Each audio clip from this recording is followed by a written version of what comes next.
L'Église est ou doit-elle être une safe place?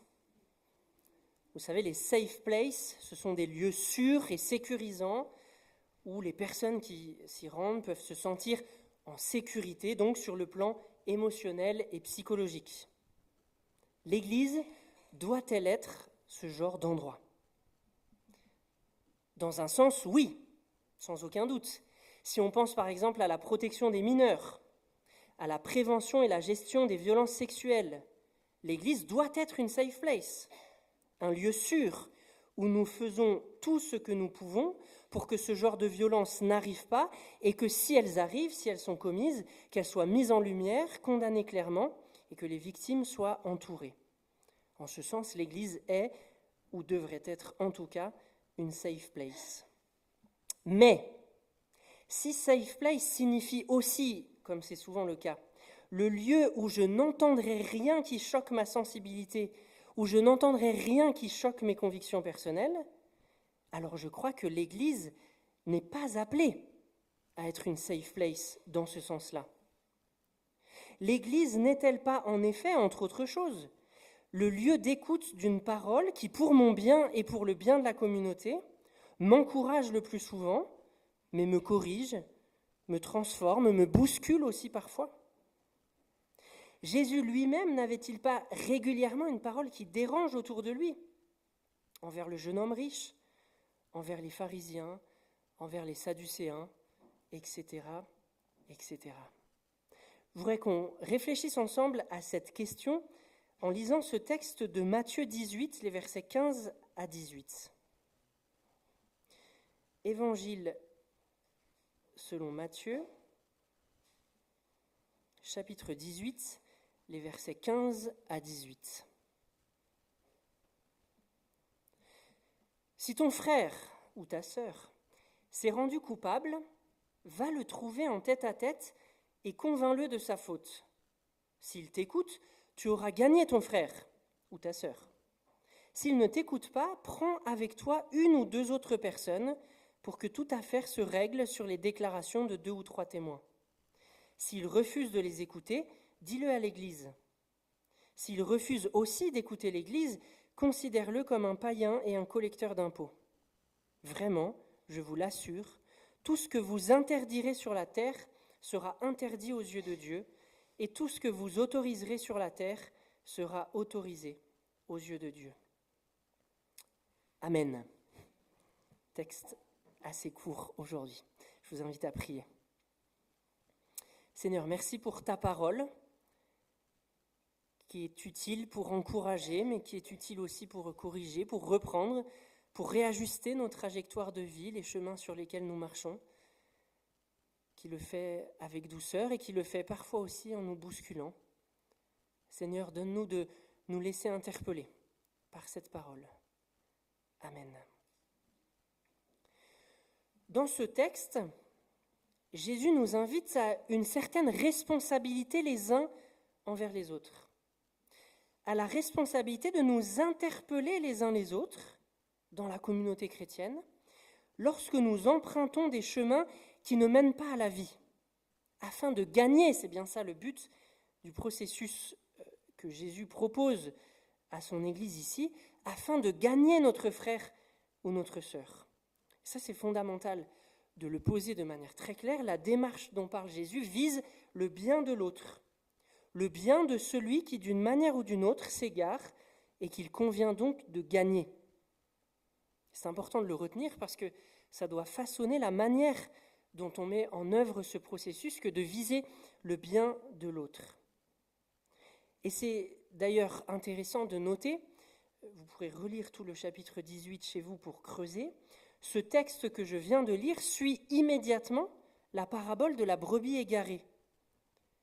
Vous savez où Jésus dit que lorsque quelqu'un a 100 brebis, que l'une s'égare, et ce n'est pas le même verbe qui est employé pour une parabole très similaire dans l'évangile de Luc, mais dans Matthieu, Jésus dit qu'une brebis s'égare et que le propriétaire des brebis, le berger, laisse les 99 autres pour aller chercher celle qui s'est égarée. Et que s'il la retrouve, il est rempli de joie. Et Jésus termine cette parabole par cette parole, donc juste avant le texte que nous avons lu, au verset 14. « Ce n'est pas la volonté de votre Père qui est dans les cieux qu'il se perde un seul de ses petits. » Et Jésus propose ensuite donc une démarche pour la vie communautaire, à travers laquelle, je crois, Dieu lui-même veut aller chercher la brebis qui s'égare, en mettant en œuvre dans la communauté chrétienne ce processus que Jésus vient de décrire. Si ton frère ou ta sœur s'égare, va le trouver. Convainc-le de sa faute. S'il t'écoute, tu auras gagné ton frère ou ta sœur. Parce que ce n'est pas la volonté de votre Père qui est dans les cieux qu'il se perde un seul de ses petits. L'amour entre frères et sœurs dans l'Église implique cette responsabilité de ne pas laisser s'égarer un frère ou une sœur. Et cette responsabilité doit viser l'amour du frère ou de la sœur. Jésus propose, pour mettre en œuvre cet amour entre frères et sœurs, qui consiste aussi à ne pas laisser s'égarer un seul des petits du Père Céleste, Jésus propose donc une démarche en 4 étapes pour ne pas laisser s'égarer un frère ou une sœur. Première étape, d'abord aller trouver l'autre en tête-à-tête. S'il n'écoute pas, deuxième étape, aller le trouver avec une ou 2 autres personnes. S'il n'écoute pas, troisième étape, le dire à l'Église. Ça prend une dimension publique. S'il n'écoute pas, quatrième étape, le considérer comme un païen et un collecteur d'impôts, c'est-à-dire, dans le contexte de l'époque, pour le cadre juif du Nouveau Testament, le considérer comme quelqu'un d'extérieur à la communauté. Ce qui n'implique pas forcément de couper toute relation avec la personne en question. Mais il s'agit de considérer la personne comme extérieure à la communauté, non pas pour la punir, mais parce que le chemin que la personne a pris la situe de fait comme extérieure à la communauté chrétienne, puisque la personne s'est entêtée dans le chemin d'égarement dans lequel elle s'est engagée, et que la personne n'a pas écouté en tête-à-tête, n'a pas écouté les 2 ou 3, n'a pas écouté l'Église. Elle s'est donc, par son propre chemin et par son propre entêtement à ne pas vouloir écouter l'Église, mis elle-même à l'extérieur de la communauté. C'est pourquoi l'aboutissement du processus, c'est de considérer le frère ou la sœur en question comme un païen ou un collecteur d'impôts, comme quelqu'un d'extérieur. Et encore une fois, nulle part dans le Nouveau Testament, ni Jésus ni les apôtres ne demandent de ne pas avoir de relation avec les gens extérieurs à la communauté. Au contraire, nous sommes appelés à aimer notre prochain, chrétien ou non, et cette personne qui s'est elle-même mise à l'extérieur de la communauté doit continuer d'être aimée par la communauté et les personnes qui la composent.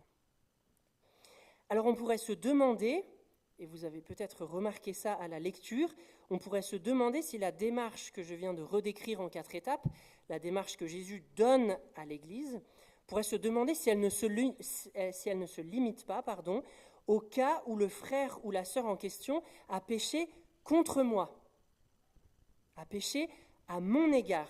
Vous avez peut-être remarqué à la lecture que les mots « à ton égard » sont entre crochets, et que d'ailleurs je ne les ai pas lus. Pourquoi est-ce qu'ils sont entre crochets ? Parce que ce sont des mots qu'on trouve dans certains manuscrits de l'évangile de Matthieu, mais pas dans tous, et notamment on ne trouve pas ces mots dans les manuscrits les plus anciens dont on dispose de l'évangile de Matthieu. Il y a donc un débat un peu technique dans lequel je ne rentrerai pas, pour savoir si les termes « à ton égard » ou « contre toi » étaient bien présents dans l'original de l'évangile de Matthieu. Et il me semble que le contexte de ce que Jésus est en train de dire semble indiquer Jésus ne parle pas ici simplement d'un différend entre 2 personnes. Ce n'est pas juste si quelque chose a été fait contre moi qui implique d'aller le dire jusqu'à toute l'Église. La démarche en 4 étapes dont il est question semble s'appliquer plus largement que dans les seuls cas où quelqu'un a péché contre moi, que dans les seuls cas où j'ai un problème personnel avec un frère ou une sœur de l'Église. Je l'ai déjà dit, ce texte suit directement la parabole de la brebis égarée. La problématique de Matthieu 18 ici semble être, et la problématique du Père à cause de son amour pour ses brebis, semble être qu'aucune brebis ne se perde, qu'aucune brebis ne s'égare.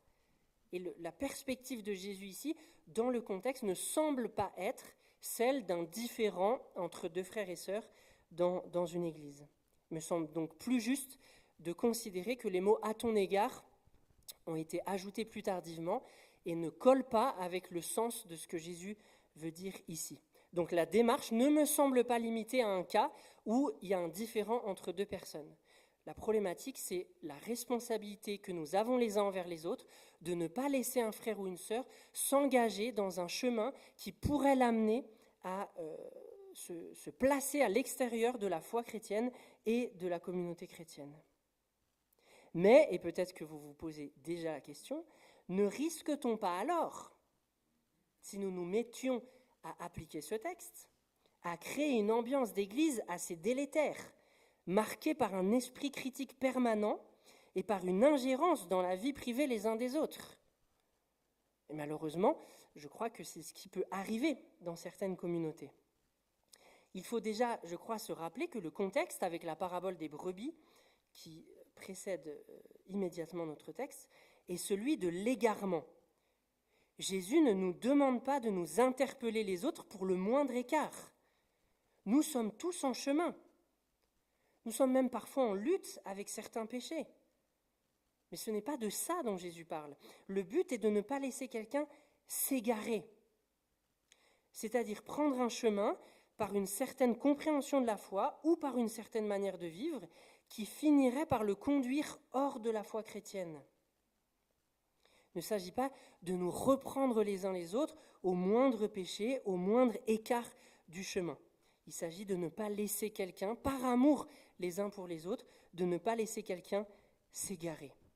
Ce qui fait la gravité, je crois, du cas qui est envisagé par Jésus ici, ce n'est pas tant peut-être le péché qui est commis, que l'entêtement et le refus de reconnaître qu'on s'est égaré, le refus de changer. Je crois que c'est ça qui fait la gravité de la situation que Jésus envisage ici. Pas tant le péché lui-même qui peut être commis par un frère ou une sœur. Et on pourrait se demander pourquoi est-ce que nous sommes si gênés par cette démarche. Peut-être que vous ne l'êtes pas, mais je crois que dans notre culture occidentale aujourd'hui, nous sommes très gênés par ce type de démarche et ce type de responsabilité les uns envers les autres, à cause des risques dont j'ai parlé, et j'y reviendrai encore après. Mais je crois qu'il y a d'autres raisons. Il y a plusieurs facteurs qui peuvent expliquer qu'on soit très gêné aujourd'hui avec cette démarche qu'on peut qualifier et qu'on appelle parfois de discipline d'église, et même sans aller jusqu'à la discipline, avec cette démarche d'interpellation mutuelle. Et je crois qu'on est davantage gêné aujourd'hui que par le passé, par ce texte-là et par d'autres qui vont dans le même sens.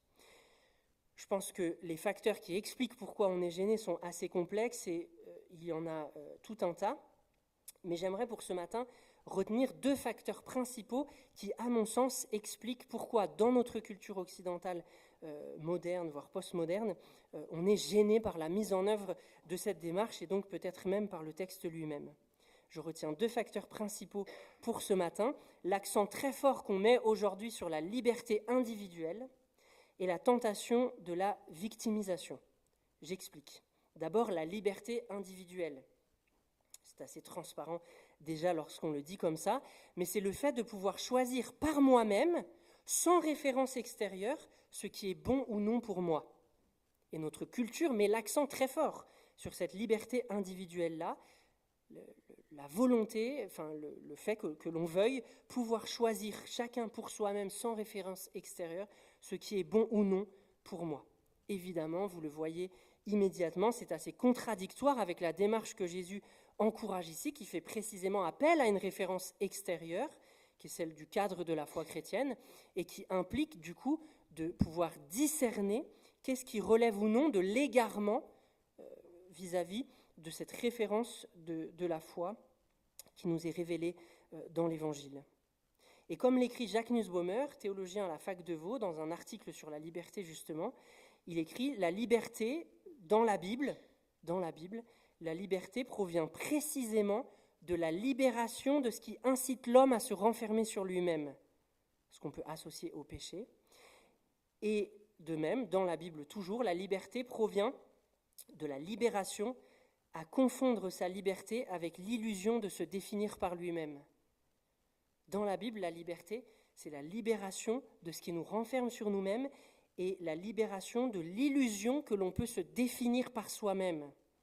la liberté dans la Bible s'inscrit donc en faux avec la conception moderne, voire postmoderne, de la liberté individuelle de décider par soi-même, sans référence extérieure, de ce qui est bon ou non pour moi. Évidemment, donc, cet accent contemporain sur la liberté individuelle fait nous sentir gênés avec la démarche que Jésus propose, qui au contraire pose un cadre de référence extérieure et nous rend responsables les uns les autres de demeurer dans un cadre de liberté chrétienne ensemble. Pour la tentation de la victimisation, deuxième facteur que je retiens, c'est un facteur qui est un tout petit peu plus complexe, mais dans les grandes lignes, et au risque de caricaturer un peu, il s'agit de la tentation de minimiser sa responsabilité dans une situation précise, en considérant que dans cette situation, on subit l'oppression de plus fort que soi. Par exemple, ça sera plus clair avec un exemple, dans un contexte d'église, si le conseil me reprend parce que je vis d'une manière contraire à l'évangile, je pourrais, à cause de cette tentation de la victimisation, me considérer comme victime des responsables, victime des personnes qui sont en situation de pouvoir dans l'Église et me déresponsabiliser du fait que j'ai à changer ma manière de vivre en me convainquant que dans cette situation, j'ai été victime d'une structure de pouvoir qui m'a blessée et dont j'ai dès lors besoin d'être protégé. Et de nouveau, vous voyez comment cette tentation de la victimisation nous rend gênés par la démarche proposée par Jésus, qui au contraire nous invite à une responsabilité lorsque quelqu'un d'autre nous reprend, à condition que ça soit légitime, et à nouveau je vais reparler des risques après de la démarche. Cette tentation de la victimisation me déresponsabilise là où Jésus veut nous responsabiliser les uns les autres pour que nous croissions en maturité dans la foi chrétienne et dans l'Évangile. Et donc ces deux facteurs, mais on pourrait en nommer encore d'autres, ces deux facteurs qui sont très liés à notre culture contemporaine, cette tentation de la victimisation et l'accent très fort sur la liberté individuelle, rendent, je crois, la démarche proposée par Jésus difficile à entendre et à vivre pour nous aujourd'hui. Mais puisqu'elle vient de Jésus lui-même, il nous faut dire qu'elle reste d'une grande sagesse et d'une grande actualité, et qu'on ne peut pas, parce qu'on est gêné par ça aujourd'hui, la balayer d'un revers de main en disant qu'elle est trop risquée et que du coup mieux vaut ne pas la mettre en pratique. D'autant plus que Jésus appuie cette démarche qu'il propose, cette démarche en 4 étapes, sur le fait que, formule un peu mystérieuse au verset 18, sur le fait que tout ce que l'Église interdira ou lira dans d'autres traductions sera interdit dans le ciel, et tout ce que l'Église autorisera ou déliera dans d'autres traductions sera autorisé ou délié dans le ciel. Qu'est-ce que ça signifie, cette formule un peu mystérieuse de lier et délier, d'autoriser et d'interdire ? Comme l'écrit un commentateur de l'évangile de Matthieu, l'expression lier et délier, c'est une formule technique de la synagogue à l'époque, donc du milieu juif de l'Antiquité, qui exprime l'autorité d'une personne ou d'un groupe permettant de statuer sur le permis et le défendu dans 2 domaines, en matière d'enseignement, donc de doctrine, et en matière de discipline, donc de manière de vivre. Et dans la Bible, l'enseignement, donc la doctrine et la manière de vivre, c'est 2 choses qui sont indissociables, qui vont ensemble. L'un ne va pas sans l'autre, l'un a toujours des conséquences sur l'autre. Donc lier et délier, c'est une autorité qui est donnée à quelqu'un, qui lui permet de statuer sur ce qui est permis et défendu en matière de doctrine et en matière de vivre. Eh bien, les amis, même si ça nous embête aussi à cause des facteurs que j'ai cités et d'autres, Jésus donne à son Église, et pas juste à une Église locale, mais à son Église universelle, l'autorité de statuer sur ce qui est permis et défendu en matière d'enseignement et en matière de manière de vivre dans le cadre de la foi. Et là encore, ça s'oppose à notre accent très fort sur la liberté individuelle. Jésus est en train de dire que l'autorité de décider ce qui est bon pour moi ou pas, ce qui est compatible avec l'évangile de Jésus-Christ ou non, ne relève pas de chaque personne, mais de la communauté, de l'Église.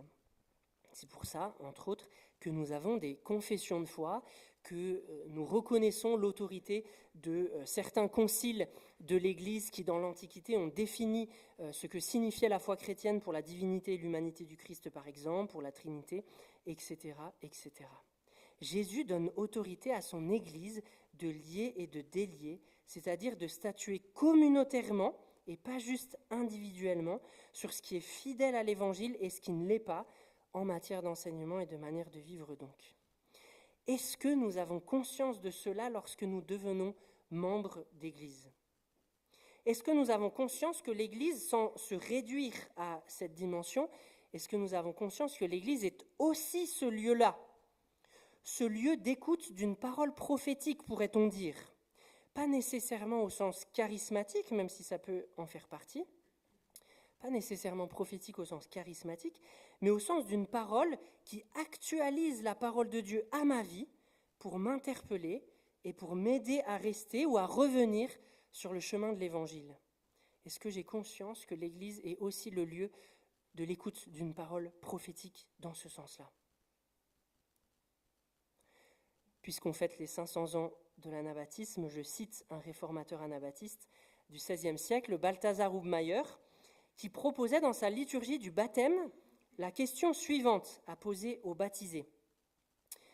Et vous allez voir qu'il s'est largement inspiré de Matthieu 18 pour cette question. Il proposait de poser aux baptisés cette question, parmi d'autres, « Si désormais tu pèches et que ton frère le sait, accepteras-tu de lui une première, une deuxième et une troisième fois devant l'Église d'être repris ? Accepteras-tu l'admonition, donc l'interpellation, fraternelle, volontiers et avec obéissance ? Si oui, dis « je le veux ». Est-ce qu'on n'a pas perdu cette dimension communautaire du baptême ? Est-ce que nous avons conscience que notre baptême, pour celles et ceux qui sont déjà baptisés, et pour celles et ceux qui s'y préparent, avons-nous conscience que le baptême implique aussi, avec d'autres bien sûr, cet engagement-là ? Ah, certains sont convaincus. Il est intéressant, je trouve, de noter que Jésus confie cette autorité à l'ensemble de l'Église, à l'ensemble des chrétiens. Cela dit, le reste du Nouveau Testament, et les lettres pastorales en particulier, ce qu'on appelle les lettres pastorales, c'est 1 et 2 Timothée et Tite, ces lettres-là en particulier attribueront spécifiquement ce rôle aux pasteurs et aux anciens sans le retirer aux chrétiens. C'est-à-dire que c'est toujours la communauté qui reste responsable de la mise en œuvre de cette interpellation mutuelle. Mais le rôle est particulièrement attribué aux pasteurs et aux anciens, pour tout un tas de raisons sur lesquelles on pourrait réfléchir, mais on va manquer de temps. On trouve régulièrement, en effet, sous la plume de Paul, l'expression double « encourage et réfute » ou « encourage et reprend » pour décrire la mission des ministres de l'Église. Par exemple, je vous lis 2 exemples. Dans la lettre à Tite, chapitre 2, verset 15, Paul dit à Tite, son collaborateur, « Voilà ce que tu dois enseigner, dans quel sens il te faut encourager et reprendre les gens.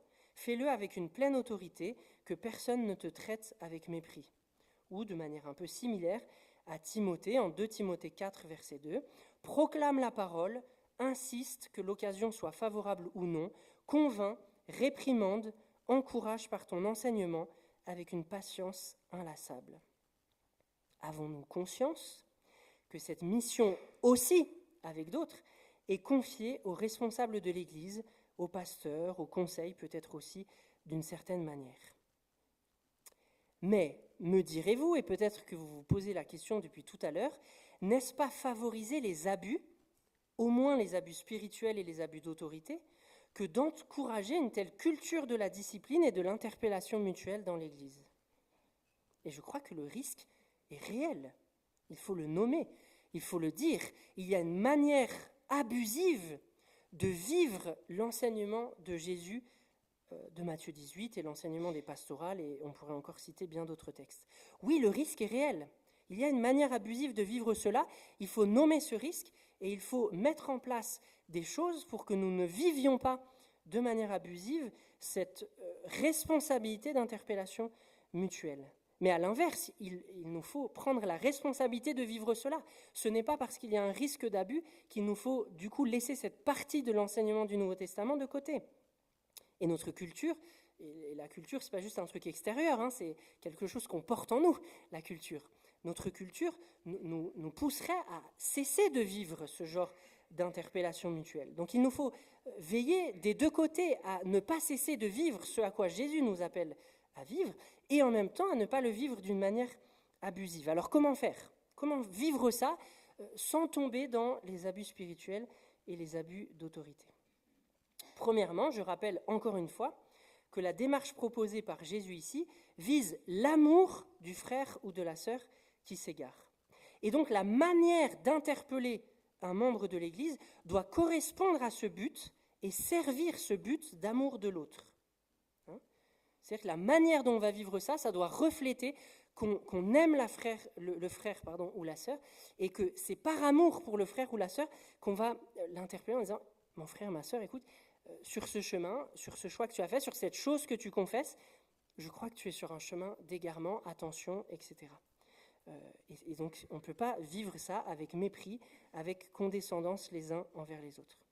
Attention, cependant, je souligne aussi que le frère ou la sœur reste responsable de recevoir ou non l'interpellation.